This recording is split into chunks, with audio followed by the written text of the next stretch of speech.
This next session is very close to the South Summit team, heart, and family. We're going to have a conversation with one of the most celebrated entrepreneurs, born, raised, and founded out of Madrid, who is revolutionizing mobility across the world, and particularly in Latin America. This company is absolute South Summit family. Way back in the day, Cabify participated in the South Summit Startup Competition. We're thrilled to have them here. It is so incredible for us to just watch the journey of you guys and see you guys actually seize the day and build incredible companies. And we're just so happy to play any role we can to support you guys in doing that. And this company, this year, has raised the largest venture round ever in a startup out of Madrid or out of Spain, at $120 million gone into the company. This company, sorry to say it, is kicking Uber's ass in Spain, kicking Uber's ass in Mexico. There's an entire continent of Latin America to take over there, and they're doing an incredible job. And it's just amazing to see this type of innovation and competitive advantage coming out for a company right here based in Madrid. So without further ado, I'm so thrilled to invite to the stage Juan de Antonio from Cabify, Beatriz González from Seaya Venture, and Oscar Miel from Rakuten.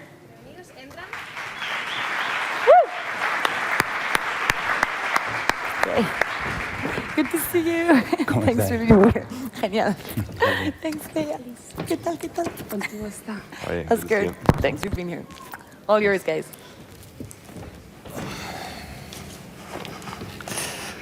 All right. Thank you, Liz, and thank you, everybody, for coming. So the introductions have been made, I guess, but obviously Juan, founder and CEO of Cabify, Oscar Miel, working for Rakuten and heading the FinTech fund for Rakuten, and myself, partner at Seaya Ventures. We were the Series A investor in Cabify. So we'll start with a question for you, Juan. So how have you managed to be the leader in Spain and Latin America, and what do you think are your biggest strengths, given that you had limited funding at the beginning and you were competing against a very bigger player and other players, actually? Yeah. So it's been clearly a lot of work. You have to work really hard to achieve anything and surround yourself by the best team, which is not only the employees, but also the investors. So you need everyone's help to do things right, no? And then, I mean, we had a unique strategy that was really helpful in achieving that leadership, which was based in tailoring our product to the markets where we were operating.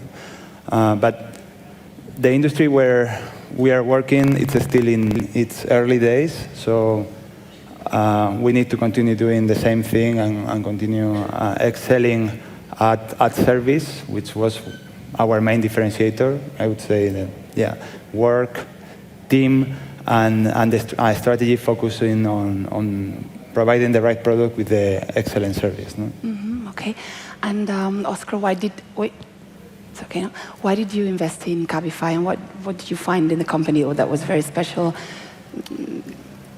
Sure. So I guess if I may, but basically even though I'm in charge of fintech investments for Rakuten. Obviously, Rakuten is an e-commerce giant with about 90% market penetration in Japan, operations in America and in Europe. About 50% of the top line comes from financial services, but we're also looking at media assets. And specifically, when you look at ride sharing, it's just a humongous market opportunity. I was reading some statistics the other day that if you sort of look at just pure taxi services worldwide, you're talking about a market that's over $100 billion in annual volume, which is actually much bigger than the car industry. So what we liked about the sector itself is that we view it as truly transformative and something that effectively provides a great service to users, particularly as I guess the economy is kind of shifting from ownership into ride sharing. So effectively moving again, the ownership of the asset into other people's hands and providing like a saving to consumers. And that's what we like. It's has to do with the empowerment of the consumer, which is very much at the heart of Rakuten's philosophy, effectively providing access and services that are very useful at the right price. Second, obviously, we very much like the service. When we've been together for about a year and a half since we made a small investment, and then frankly, what Cabify has done is or what Juan has done with Cabify is to build a company that works like clockwork, extremely efficient. And finally, and most importantly, it's the team. Right? I would never put my money into a company or an individual whom I didn't like, whom I wouldn't be able to spend time with, and we truly do spend quite a bit of time together. Mm-hmm. That's really interesting because as part of the due diligence, I would say that you had a gatekeeper, which was having a dinner and having a couple of bottles of wine together, which is pretty much the same filter I've used with key people in our team. No? I would never want to work with someone I cannot have a beer or two with. No? Yeah. So in many ways, we work very hard and we play hard as well. And that's part of the culture. Yeah. And you've managed to keep your team since the beginning, right? Because you have the same CTO, same COO. The management team. The senior team is still there, and I think that's quite impressive. After 5 years, you started with your 4 sort of senior people, and they're still there and 100% committed. Yeah. How have you managed to do that? Because it's... I mean, when you start a company, you need to have a purpose, and the purpose should be something more than becoming rich or whatever, no? Because, I mean, there are people who start companies just to make money. In our case, we were able to attract talent based on having a mission, which was replacing private vehicles within cities and making cities better places to live, but also creating a culture within the organization where everyone is empowered to make decisions and you actually enjoy your time in the office, not only because you have a mission that you believe in, but also because you can make some calls, meaning that you can make some decisions and make things happen. No?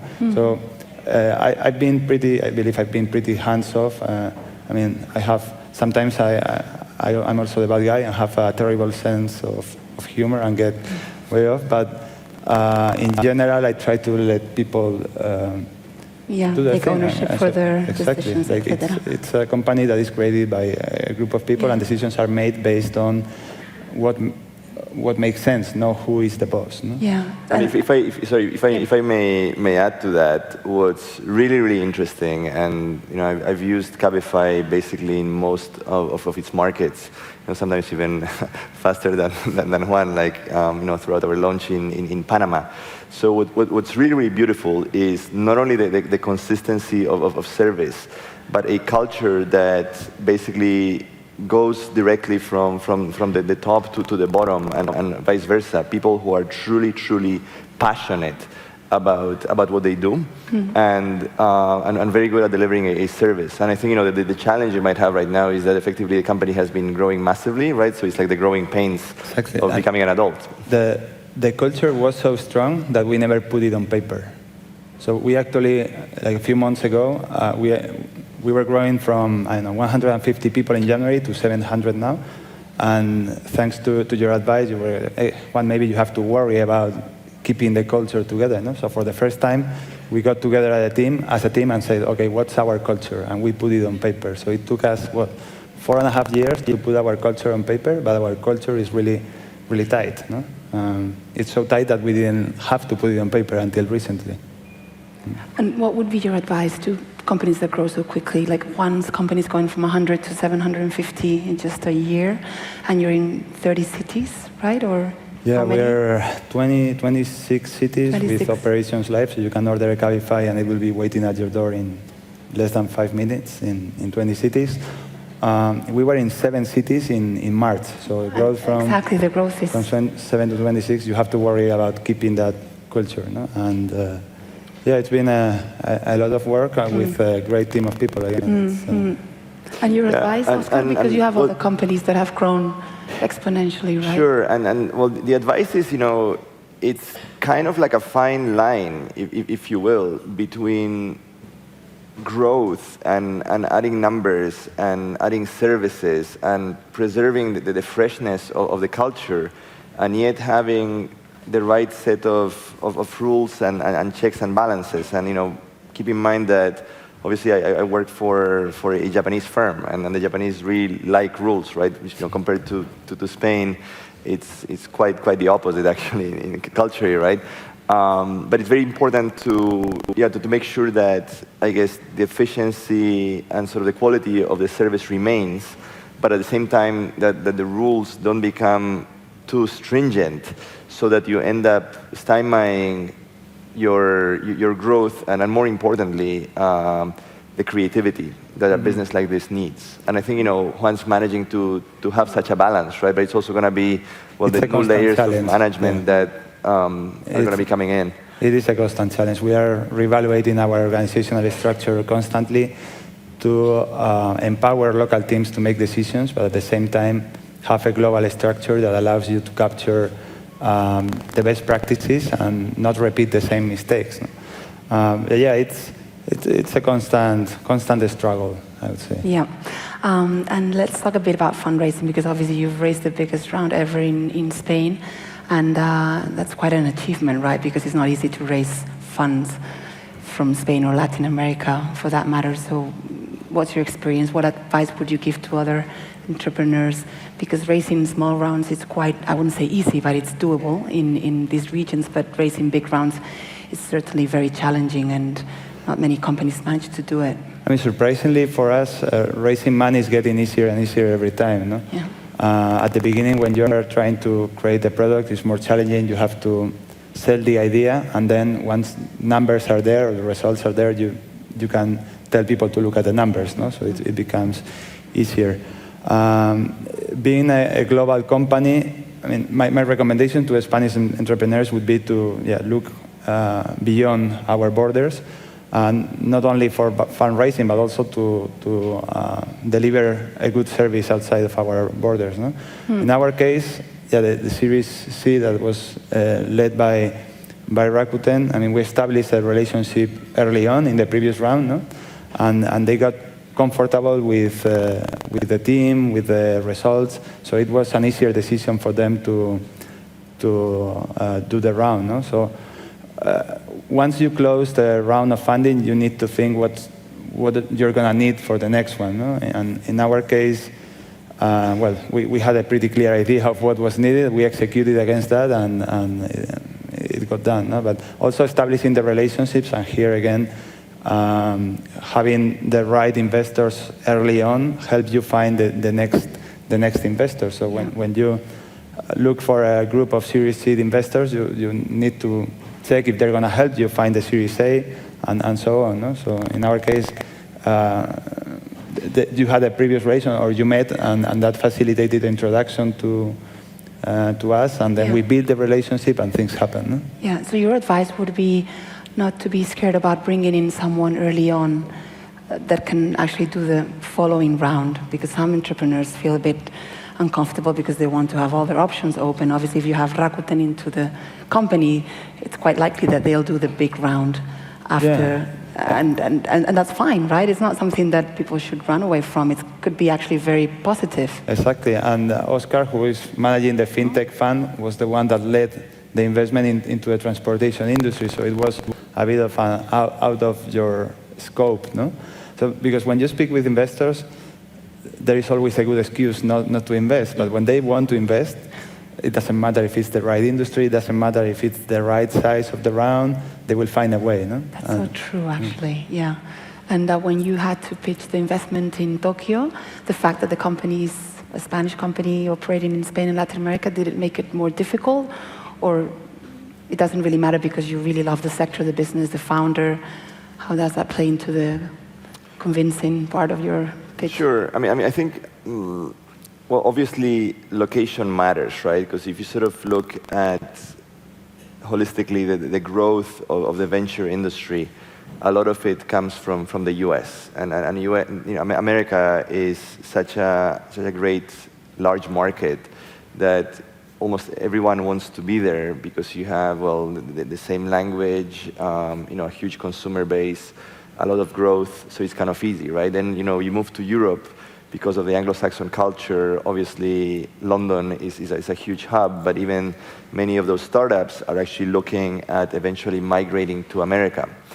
What I found quite interesting is that then, if you say also look at Berlin as another hub where there's a lot of entrepreneurship and creativity, etc., is if you compare that to Spain, perhaps the risk-taking attitude from entrepreneurs hasn't necessarily always been there, but now, whether it's because of the big recession or because we live in a much more global world, the attitudes are changing. So folks are more willing to take risks and also have a more international view when it comes to attempting opportunities, like Juan was suggesting. As an investor, and partly because we operate, again, at a very global level, ultimately, you need to have very good friends. And, Cabify wouldn't have happened had actually, you and I, Rakuten and Seaya, had not built a very tight relationship, which we keep until today. And it's been fantastic. And why? Well, I'm based out of Japan, even though I spend 3/4 of my time jetting around the world or being on a plane.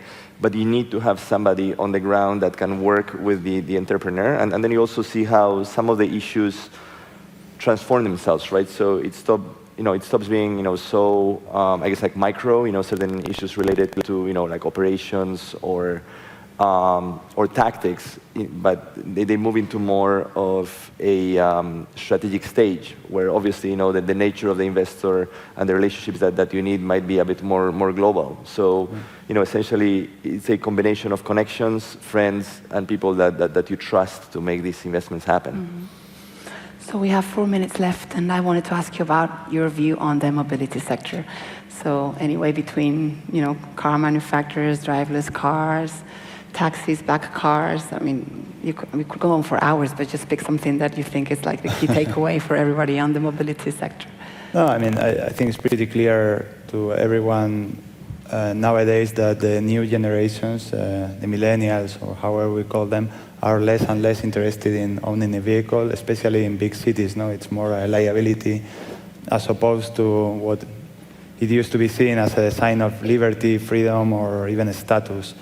And the other generations are learning from the millennials. Maybe not how to use Snapchat. We're still struggling with that, but we can learn other lessons. No? So it's a trend that is certainly there. Vehicle ownership will decrease versus other options. And other options can be the public transportation, bicycle, or buying kilometers in a network like ours. No? As vehicles, the technology advances and we start to see self-driven vehicles, this trend is going to become even stronger. No? My vision is that probably self-driven vehicles fully autonomous vehicles won't happen in the next 2 or 3 years. It will probably take a little bit more time until some issues are solved.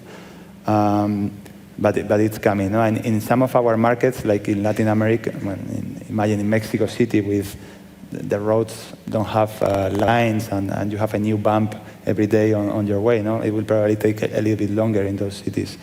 But yeah, vehicle manufacturers, OEM, are definitely positioning themselves in all of these new apps, and that's a sign that they are feeling threatened by this. No? So it's a process that is not going to happen in 2-3 years. It will probably take 10-15 years, so it's important to look at a long-term strategy. Yeah. And your vision, Oscar? I think I would concur with Juan. I mean, that's exactly it, right? I mean, people think, even, we've spoken about like the issues in Mexico, but you go to to some Asian markets or the Middle East. I mean, people don't respect the rules, so you're going to have very, very smart computers to be able to compute what effectively is sort of random human behavior. So it's going to take a while. At the same time, because of the huge size of the market, what we're doing, or the role we're playing in this industry with Cabify and why we're here is because it's truly transformational. And the fact that giants such as Apple or Google are looking at this field and are investing a lot of money to look into autonomous driving and the use of data, mapping, etc., it's a sign of things to come. And yeah, I agree with Juan. It's going to take a bit, but I mean, this is the future. Effectively, when we looked at the movies of our youth of things flying around or cars with no drivers, right? I mean, that will be a reality eventually. Okay. Okay. So I think we are run out of time and we can't take questions. So this is it. Thank you very much, and thank you, Juan and Oscar. Thank you. Thank you. Gracias.